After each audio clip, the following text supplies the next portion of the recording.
नमस्कार दोस्तों। तो दोस्तों कैसे हैं आप सबकी प्रिपरेशन कैसे चल रही है एनवीएस एग्ज़ाम की। दोस्तों आज आपके लिए बेहतरीन जीके का टेस्ट सीरीज लेके आए हैं, तो आप लोग इस वीडियो को लास्ट तक देखें और आप कमेंट्स करके बताएंगे कि आपका कितना सही हुआ और कितना आपका गलत हुआ।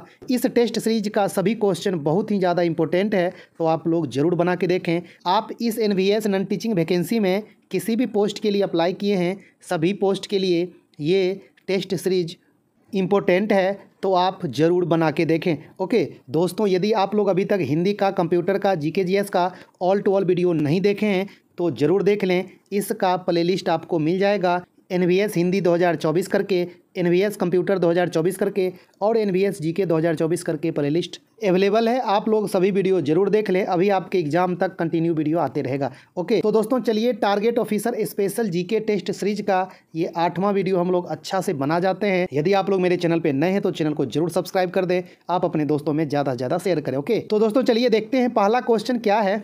दोस्तों क्वेश्चन बाइलिंगुअल दिए हैं, हिंदी और इंग्लिश दोनों में है। जिन दोस्तों को हिंदी समझ में नहीं आ रही होगी आप लोग इंग्लिश वर्जन देख सकते हैं। ओके दोस्तों पहला क्वेश्चन क्या कह रहा है, निम्नलिखित में से भारतीय संविधान का कौन सा अनुच्छेद कुछ राज्यों को प्रदान किए गए विशेष प्रावधानों से संबंधित है। तो आपका ऑप्शन है अनुच्छेद 348, अनुच्छेद 352, अनुच्छेद 224, अंतिम ऑप्शन है अनुच्छेद 371।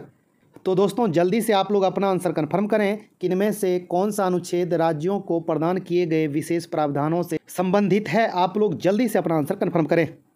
दोस्तों इसका जो सही आंसर होगा ऑप्शन डी, अनुच्छेद 371 राज्यों को प्रदान किए गए विशेष प्रावधानों से संबंधित है। तो आप लोग अच्छे से ध्यान में रखेंगे, कुछ राज्यों को उसके सांस्कृतिक आर्थिक हितों की रक्षा करने के लिए विशेष प्रावधान किए जाते हैं और उस राज्य को इस अनुच्छेद 371 में रखा जाता है। ओके जैसे कि असम, नागालैंड, ये सब को अनुच्छेद 371 में रखा गया है। तो आप अच्छे से ध्यान में रखेंगे, बहुत इंपॉर्टेंट क्वेश्चन है। और आपसे कहीं ये पूछा जाए कि अनुच्छेद 348 किससे संबंधित है, तो अनुच्छेद 348 में ये प्रावधान किया गया है कि सुप्रीम कोर्ट, हाई कोर्ट और कोई विधेयक, अधिनियम में कौन सी भाषा यूज होगी, यानी कि कौन सा लैंग्वेज यूज होगा, वो अनुच्छेद 348 में कहा गया है। ओके तो आप इस बात को भी ध्यान में रखेंगे।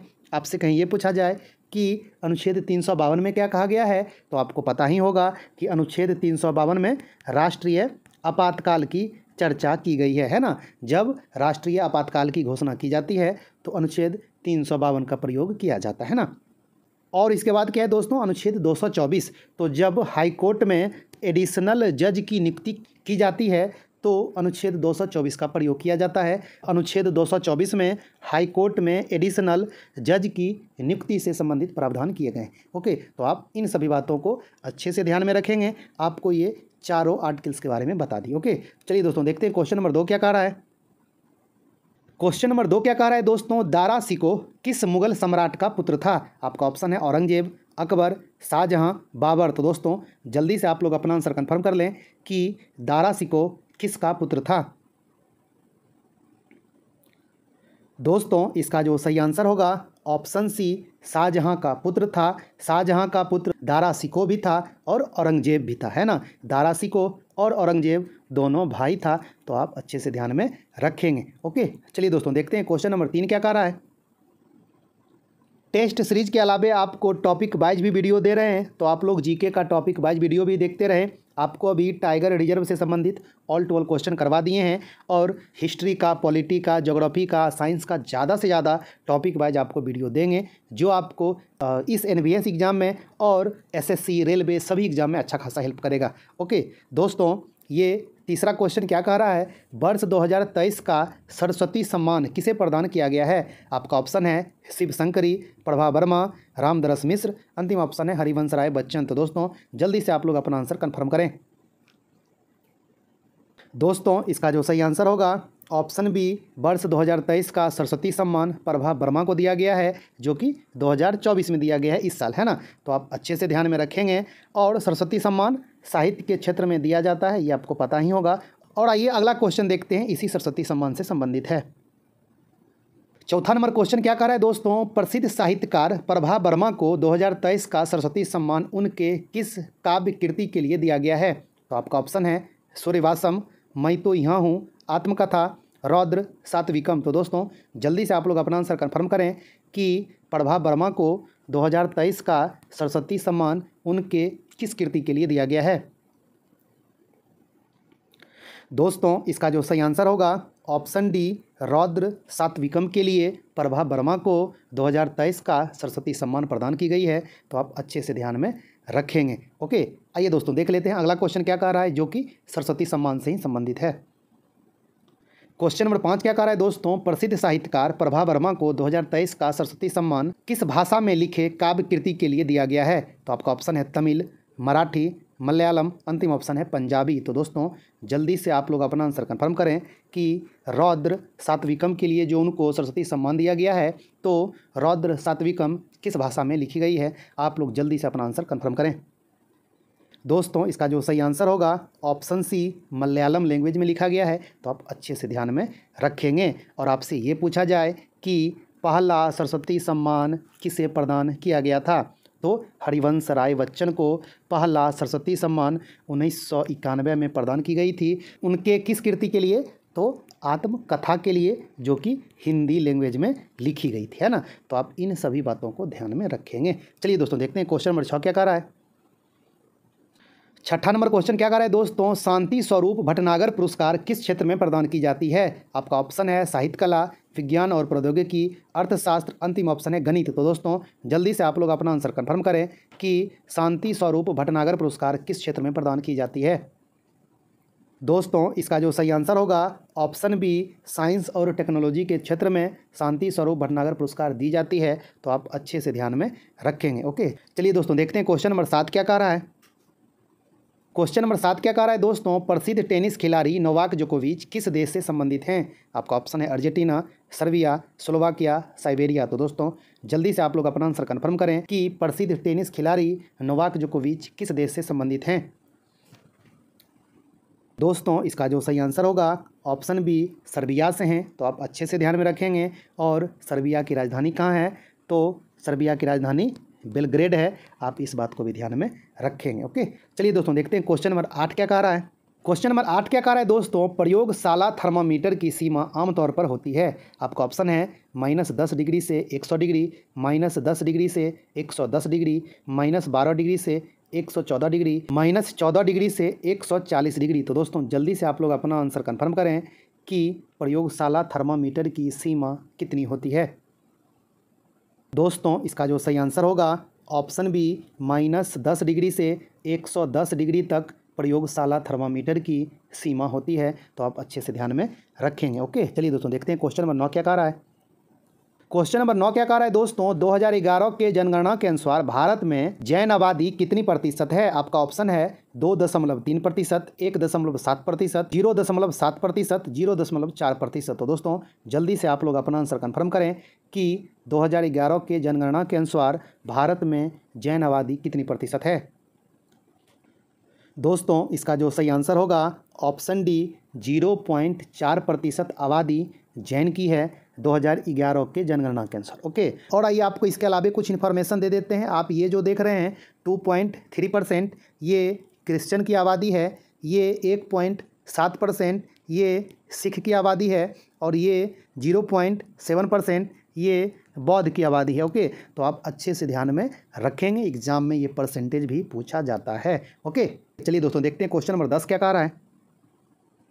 दोस्तों क्वेश्चन नंबर 10 क्या कह रहा है, 2011 के जनगणना के अनुसार भारत में किस धर्म में सबसे ज़्यादा साक्षरता दर है, मतलब सबसे ज़्यादा शिक्षित धर्म कौन सा है। आपका ऑप्शन है इस्लाम, बौद्ध, जैन, हिंदू। तो दोस्तों जल्दी से आप लोग अपना आंसर कंफर्म करें। दोस्तों इसका जो सही आंसर होगा ऑप्शन सी, जैन धर्म भारत में सबसे ज़्यादा शिक्षित धर्म है। तो आप अच्छे से ध्यान में रखेंगे। ओके, चलिए दोस्तों देखते हैं क्वेश्चन नंबर 11 क्या कह रहा है।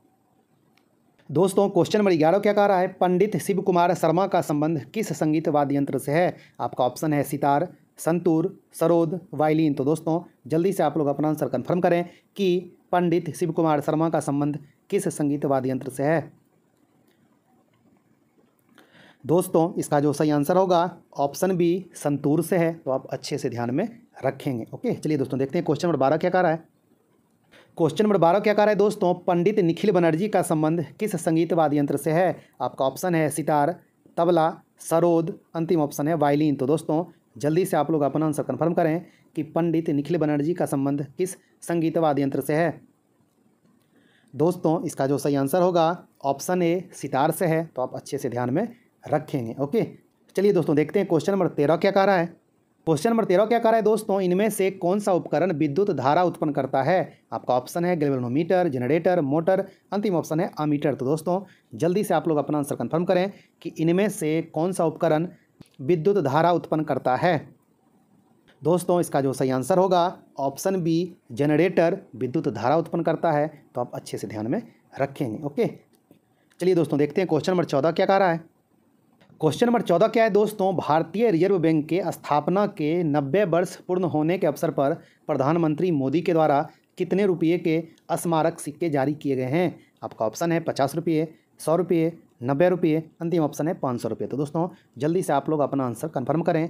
दोस्तों इसका जो सही आंसर होगा ऑप्शन सी 90 रुपये के स्मारक सिक्के जारी किए हैं, तो आप अच्छे से ध्यान में रखेंगे। ओके, चलिए दोस्तों देखते हैं क्वेश्चन नंबर 15 क्या कह रहा है। दोस्तों क्वेश्चन नंबर 15 क्या कह रहा है, केंद्रीय सतर्कता आयोग की स्थापना किस वर्ष हुई थी? आपका ऑप्शन है 1956, 1964, 1954, 1970। तो दोस्तों जल्दी से आप लोग अपना आंसर कन्फर्म करें कि सेंट्रल विजिलेंस कमीशन की स्थापना कब की गई। आप लोग जल्दी से अपना आंसर कन्फर्म करें। दोस्तों इसका जो सही आंसर होगा ऑप्शन बी 1964। 1964 में सेंट्रल विजिलेंस कमीशन की स्थापना की गई और इसका मेन काम क्या होता है दोस्तों, करप्शन पर लगाम लगाना है ना, खासकर सरकारी विभागों में भ्रष्टाचार पर लगाम लगाना केंद्रीय सतर्कता आयोग का यह काम है, तो आप अच्छे से ध्यान में रखेंगे। ओके, चलिए दोस्तों देखते हैं क्वेश्चन नंबर 16 क्या कह रहा है। क्वेश्चन नंबर 16 क्या है दोस्तों, वर्तमान में मुख्य सतर्कता आयुक्त कौन है? आपका ऑप्शन है सुरेश एन पटेल, प्रवीण कुमार श्रीवास्तव, राजीव कुमार, अंतिम ऑप्शन है हरिशंकर वर्मा। तो दोस्तों जल्दी से आप लोग अपना आंसर कन्फर्म करें कि अभी चीफ विजिलेंस कमिश्नर कौन है। आप लोग जल्दी से अपना आंसर कन्फर्म करें। जैसा कि आपको पिछला क्वेश्चन में बताए हैं, चीफ विजिलेंस कमीशन की स्थापना 1964 में की गई थी और इसका मेन काम भ्रष्टाचार पे लगाम लगाना है। तो इसी चीफ विजिलेंस कमीशन के जो कमिश्नर हैं वो अभी कौन है? आप लोग जल्दी से अपना आंसर कन्फर्म करें। दोस्तों इसका जो सही आंसर होगा ऑप्शन बी प्रवीण कुमार श्रीवास्तव अभी वर्तमान में चीफ विजिलेंस कमिश्नर हैं, तो आप अच्छे से ध्यान में रखेंगे। ओके, चलिए दोस्तों देखते हैं क्वेश्चन नंबर 17 क्या कह रहा है। क्वेश्चन नंबर 17 क्या कह रहा है दोस्तों, केलूचरण महापात्र का संबंध किस शास्त्रीय नृत्य से है? आपका ऑप्शन है मणिपुरी, कथकली, ओडिसी, अंतिम ऑप्शन है भरतनाट्यम। तो दोस्तों जल्दी से आप लोग अपना आंसर कन्फर्म करें कि केलूचरण महापात्र का संबंध किस शास्त्रीय नृत्य से है। दोस्तों इसका जो सही आंसर होगा ऑप्शन सी ओडिसी से है, तो आप अच्छे से ध्यान में रखेंगे। चलिए दोस्तों देखते हैं क्वेश्चन नंबर 18 क्या कह रहा है। क्वेश्चन नंबर 18 क्या कह रहा है दोस्तों, हड़प्पा कालीन स्थल बनावली किस भारतीय राज्य में है? आपका ऑप्शन है गुजरात, उत्तर प्रदेश, राजस्थान, अंतिम ऑप्शन है हरियाणा। तो दोस्तों जल्दी से आप लोग अपना आंसर कन्फर्म करें कि हड़प्पा कालीन स्थल बनावली किस राज्य में है। दोस्तों इसका जो सही आंसर होगा ऑप्शन डी हरियाणा में है, तो आप अच्छे से ध्यान में रखेंगे। ओके, चलिए दोस्तों देखते हैं क्वेश्चन नंबर 19 क्या कह रहा है। दोस्तों क्वेश्चन नंबर 19 क्या कह रहा है, भारत में आतंकवाद निरोधी दिवस कब मनाया जाता है? आपका ऑप्शन है 2 अक्टूबर, 30 जनवरी, 21 मई, 25 दिसंबर। तो दोस्तों जल्दी से आप लोग अपना आंसर कन्फर्म करें कि आतंकवाद निरोधी दिवस कब मनाया जाता है। दोस्तों इसका जो सही आंसर होगा ऑप्शन सी 21 मई को भारत में आतंकवाद निरोधी दिवस मनाया जाता है, क्योंकि इसी दिन यानी कि 21 मई 1991 को राजीव गांधी की हत्या कर दी गई थी।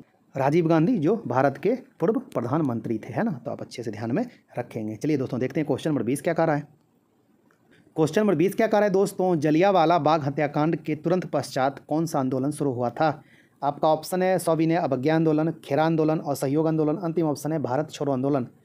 तो दोस्तों जल्दी से आप लोग अपना आंसर कन्फर्म करें कि जलियांवाला बाग हत्याकांड के तुरंत बाद कौन सा आंदोलन शुरू हुआ था। दोस्तों इसका जो सही आंसर होगा ऑप्शन सी असहयोग आंदोलन शुरू हुआ था। ये जलियांवाला बाग हत्याकांड कब हुआ था दोस्तों?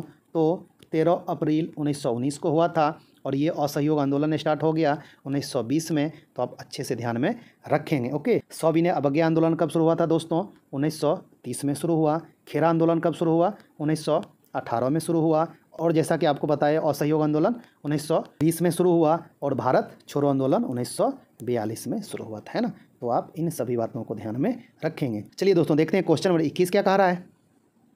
क्वेश्चन नंबर 21 क्या कह रहा है दोस्तों, भारतीय दिवाला और दिवालियापन बोर्ड की स्थापना कब हुई। आपका ऑप्शन है 2 अक्टूबर 2014, 2 अक्टूबर 2016, 1 अक्टूबर 2016, 1 अक्टूबर 2014। तो दोस्तों जल्दी से आप लोग अपना आंसर कन्फर्म करें कि भारतीय दिवाला और दिवालियापन बोर्ड की स्थापना कब हुई।